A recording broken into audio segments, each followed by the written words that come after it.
Hello student, कैसे हो आप सब। आई होप आप सभी अच्छे होंगे और आपकी पढ़ाई भी जोरों शोरों की चल रही होगी। इसी पढ़ाई को अच्छी से बहुत अच्छी करने के लिए आ चुका है आपका अपना YouTube channel the science academy. मैं हूं विक्रम सिंह, जो कराऊंगा आपको साइंस के हर टॉपिक्स को क्लियर एंड हर डाउट को सोल्व। तो बच्चों, अपने क्या चल रहा था, अपना चल रहा है क्लास 7 का चैप्टर नंबर 5, जिसका नाम है अम्ल क्षारक एवं लवण, एसिड बेस एंड सॉल्ट। ठीक है, तो अपन लास्ट क्लास में समझ चुके हैं एसिड क्या होता है, बेस क्या होता है, सॉल्ट क्या होता है। ठीक है, फिर उसके बाद अपन ने क्या पढ़ा था, अपन ने पढ़ा था इंडिकेटर्स के बारे में कि सूचक क्या होते हैं और सूचक किस काम आते हैं। फिर उसके बाद मैंने बताया था आपको उदासीन विलयन क्या होता है।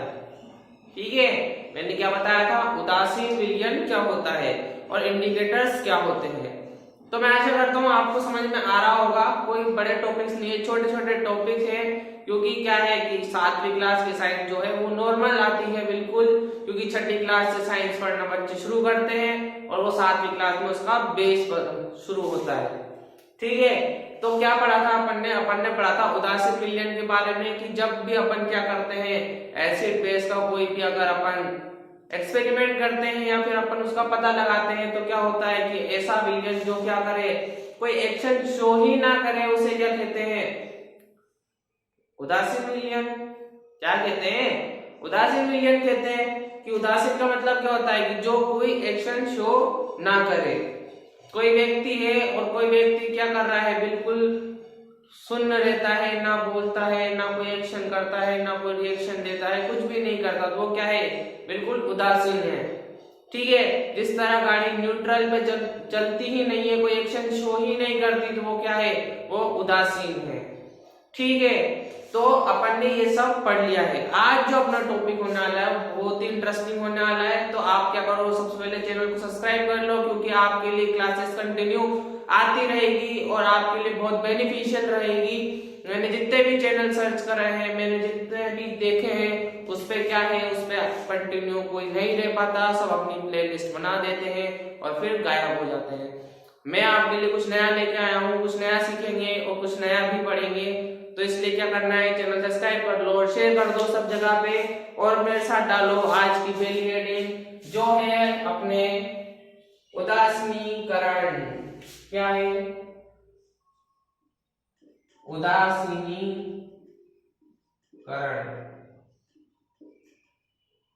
क्या है, उदासीनीकरण इंग्लिश में बोलते हैं न्यूट्रलाइजेशन।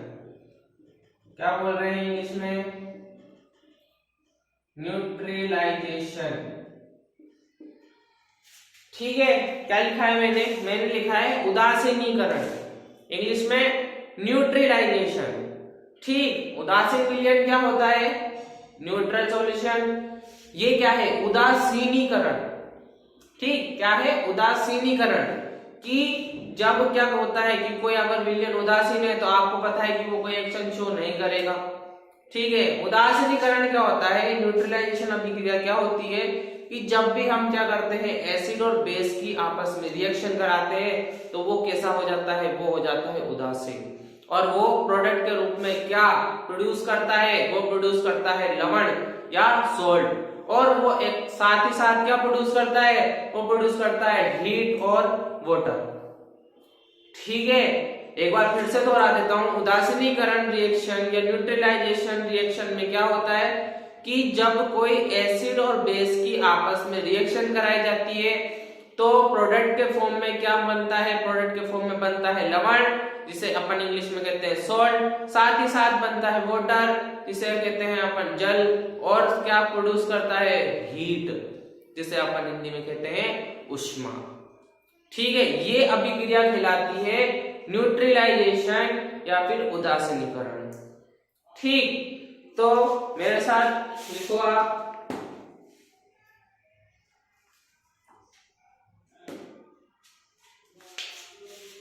देखो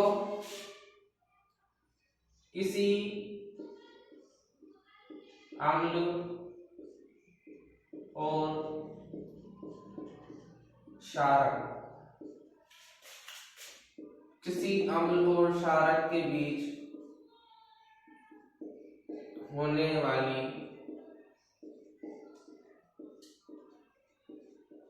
अभिक्रिया किसी अम्ल और क्षारक के बीच होने वाली अभिक्रिया क्या कहलाती है? उदासीनीकरण कहलाती है। क्या कहला रही है?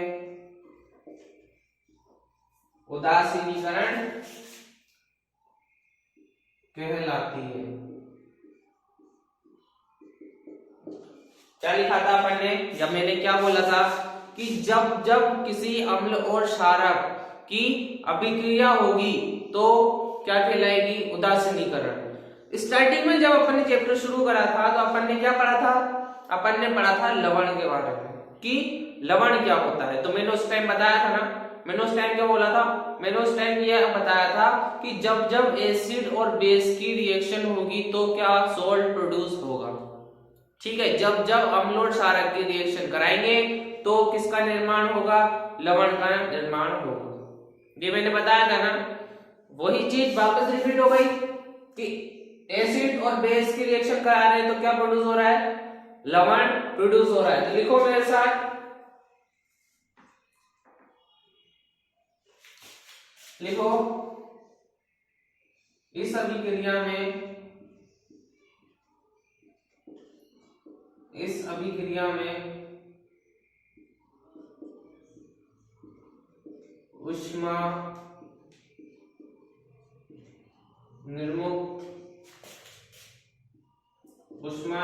होने के साथ साथ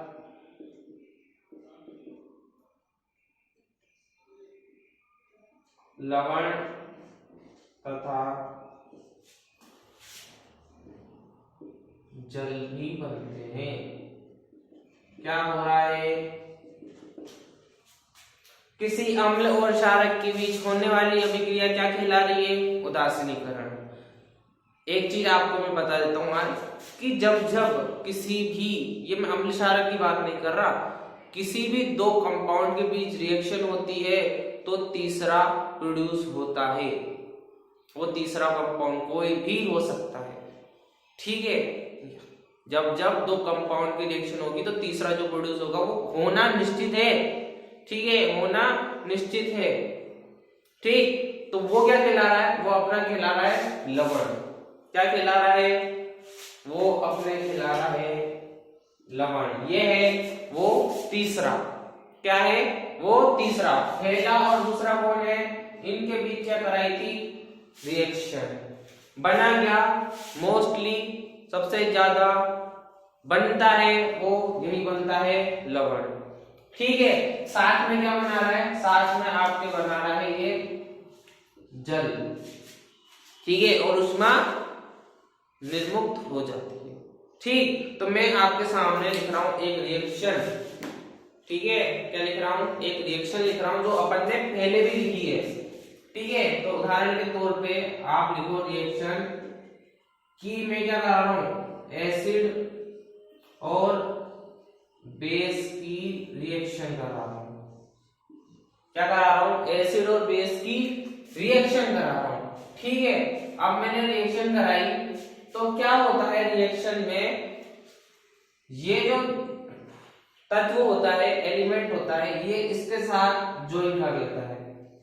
ये इसके साथ ज्वाइन करता है तो ये दोनों मिलकर क्या बनाते हैं? ये बनाते हैं लवण। ठीक है, HCl hydrochloric acid, NaOH sodium hydroxide क्षारक। ठीक, मिलके क्या बना रहे हैं? सोडियम क्लोराइड, जिसको बोलते हैं क्या? लवण। इन दोनों ने कर दिया। ठीक है, अब बचे ये दो और ये एक। ठीक है, कितने हाइड्रोजन है? एक, दो। कितने ऑक्सीजन है? एक। बड़े को पहले लिखते हैं, छोटे को बाद में लिखा जाता है। ठीक है, तो कितने? 2H प्लस की प्लस लगाएंगे। ठीक, कितने H? 2H। आगे नहीं लगेगा कि आगे नहीं लगेगा। ठीक है, और कितना है? O है, एक O है। ये क्या बना आपका? जल। प्लस क्या निकल रही है? ऊष्मा। क्या निकल रही है? ऊष्मा निकल रही है। ठीक है, ये होता है आपके, क्या होता है, उदासीनीकरण अभिक्रिया। जब आप 10वीं में जाओगे तो आपको ये रिएक्शन सोल्व भी करनी होती है।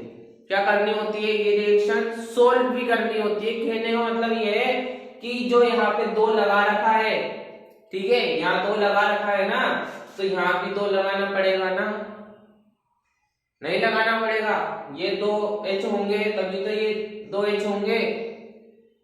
तो ये क्या होता है, ये रिएक्शन सोल्व करनी पड़ती है 10वीं में आने के बाद। ठीक है, वहां पे आपको अच्छे तरीके से समझाया जाता है। मैं जब 10वीं का बैच शुरू करूंगा तो मैं आपको बताऊंगा किस तरीके से रिएक्शन क्या करते हैं, बराबर करते हैं, इक्वल करते हैं। ठीक, तो ये आप नॉर्मली समझो कि उदासीनीकरण अभिक्रिया क्या होती है कि जब जब अम्ल और क्षारक की अभिक्रिया कराई जाती है तो तीसरा जो बनता है उसे लवण बोलते हैं, साथ में वो जल बनाता है और ऊष्मा उसमें निर्मुक्त होती है। इसे बोला जाता है उदासीनीकरण अभिक्रिया, इंग्लिश में बोलते हैं न्यूट्रलाइजेशन। ठीक है, तो इसको नोट करो।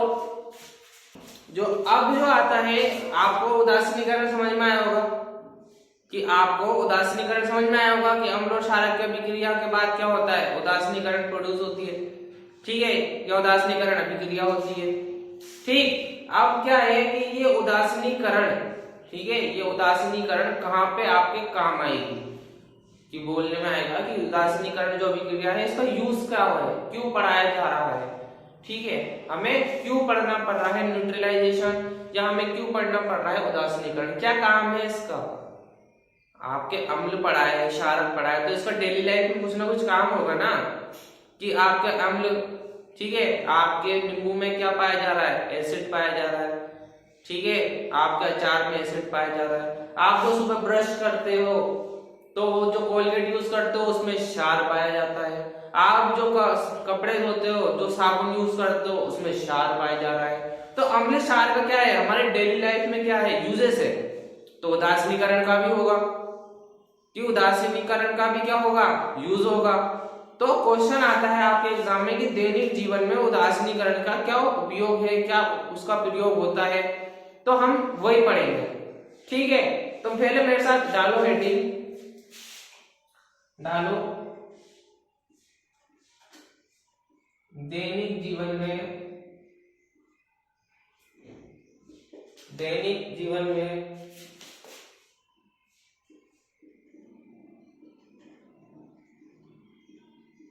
उदासीनीकरण के उदाहरण।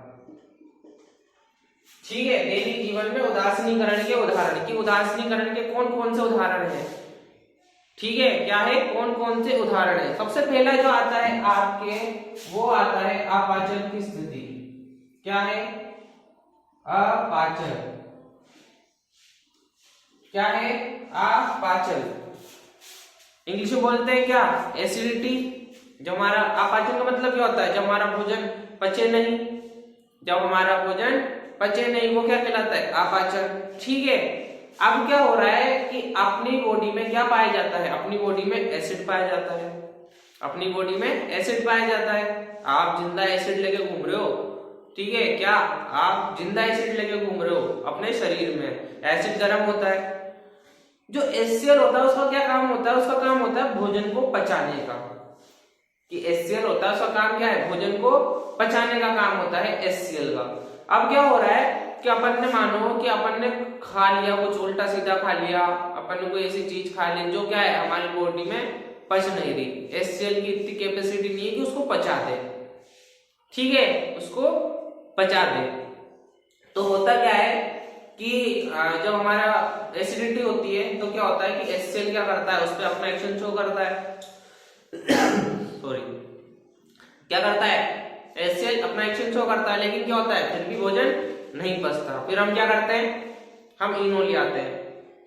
हम क्या करते हैं, हम इनो ले आते हैं। इनो क्या करता है, इनो पीते ही हमारा क्या होता है, भोजन पच जाता है और हमें क्या आ जाती है, डकार आ जाती है। इनो में क्या मिला हुआ हो रहा होगा, इनो में क्या मिला हुआ होगा ये बताओ। इनो में जो मिला हुआ होता है वो होता है क्षार। क्या होता है, क्षार होता है। ठीक है, मैंने क्या बोला, जब अम्ल और क्षार दोनों रिएक्शन कर जाएंगे तो क्या हो जाएगा, उदासीन। ठीक है, अम्ल और क्षार दोनों रिएक्शन करेंगे तो क्या होगा, उदासीन हो जाएगा। ठीक, उदासीन हो जाएगा। उदासीन होते क्या होगा, हमारा जो अपाचित भोजन है वो पच जाएगा। अपाचित भोजन वो क्या होगा, पच जाएगा। तो ये इस तरह से काम होता है उदासीनीकरण का। ठीक है, इस तरह से काम होता है उदासीनीकरण का। तो ये थी अपनी आज की क्लास। तो आज की क्लास में पढ़ने क्या पड़ा, इस चैप्टर का लास्ट टॉपिक जिसका नाम था उदासीनीकरण। तो उदासीनीकरण मैंने आपको समझा दिया है अच्छी तरीके से कि अम्ल और क्षार क्या करते हैं, जब रिएक्शन करते हैं तो क्या होता है, हमारा लवण बनता है जो कि उदासीन विलयन होता है, और साथ में क्या जल बनाते हैं और ऊष्मा निर्मुक्त होती है। तो ये है आपका लास्ट टॉपिक, यहीं पे समाप्त होता है आपका एसिड बेस एंड सॉल्ट का चैप्टर नंबर 5। अब जब हम आगे शुरू करेंगे वो है अपने फिजिकल एंड केमिकल चेंजेस। ठीक है, भौतिक परिवर्तन एवं रासायनिक परिवर्तन। तो आपको क्या करना है, आपको साइंस अकेडमी चैनल को सब्सक्राइब करना है, वीडियो को लाइक करना है और शेयर कर देना है अपने सभी फ्रेंड सर्किल एंड क्लासमेट को। तो अपन मिलते हैं अपनी नेक्स्ट क्लास में, तब तक के लिए जय हिंद।